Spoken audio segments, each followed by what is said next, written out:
Narito ang mga balita ngayong araw.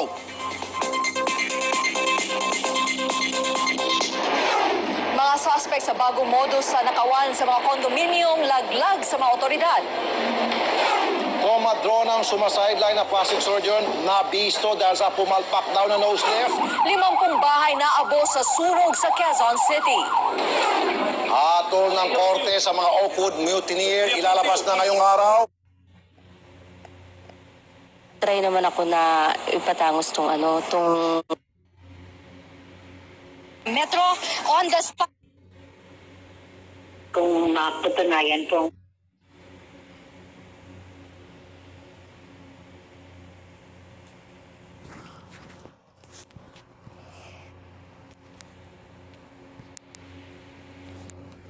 sabi po, maging Keychain at ballpen. Alright, paano ba yan, Rafet Amelin?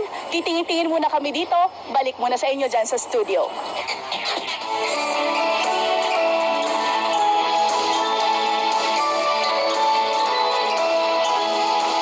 Nagluluksa ngayon ang mga taga-Christmas Island sa Australia. 27 ang patay matapos lumubog ang isang barko sa nasabing isla. Nakunan pa sa kamera kung paano winasak ng malakas na alon ang barko. Sinubukan pang makausad ang barko pero nabigo ito dahil sa engine failure. Nakalikas naman ang may 40 turista mula sa Iraq at Iran. Patuloy ang rescue operation sa mga hindi pa natatagpo ang sakay ng barko. Kakaiba namang eksena ang nasaksihan sa Vatican. Agaw eksena kasi ang 4 na lalaking acrobats na ito na nag-perform sa loob ng simbahan. Nakuwang mag-topless ng 4 sa mismo harap ni Pope Benedict XVI at mga madre. Buti na lang at wala silang violent reaction. Halata pa ngang napamangha ng mga acrobat ang Santo Papa. Ang mga madre, nakuha pang magwagayway na puting panyo. Ang isa nga sa kanila, hindi pa nakapagpigil at nagpa-picture pa. Narito ang iba pang balita ngayong araw. Department of Justice pinag-aaralan ang pagbubukas muli sa kaso ng Visconde Massacre. Bilang ng mga 8 trabahong Pinoy tumaas ngayong taon ayon sa National Statistics Office. Pangulong Aquino na magitan na sa bantang strike ng mga empleyado ng Philippine Airlines. At PNP muling nagbabala sa pagpili ng mga malalakas na uri ng paputok.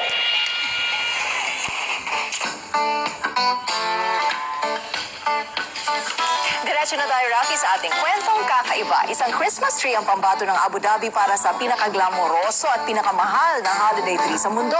Pinalamutian lang naman ng mga mamahaling mga alahas. Tulad ng kwintas, bracelet at relo ang Christmas tree.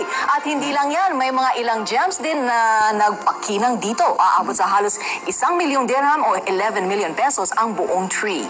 Balak ng mga taga Abu Dhabi na ipasok ito sa Guinness Book of Records bilang world's most expensively dressed holiday tree. Naku, Rafi, ito na ang favorite ko. Hindi na yung chocolate. Manawagan tayo na sa mga snatcher din sa Pilipinas. Doon na lang sila. Pumunta kayo doon. Naku, sasakitan sa kakalunok nila, Rafi. Para hindi sa mahuli. Hindi, doon. Pugutulog pagka. Oo, iba doon, iba doon.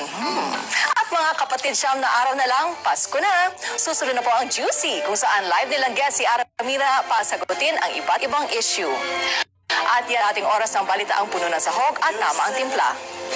Okay, bago nga palang lahat, happy birthday kay Edward Navarrete. Edward, happy birthday! Yung lechon mamaya. Oo. Makisalo ulit bukas alas 11:30 ng umaga dito sa Balitaang Tapat. From now on, our troubles will be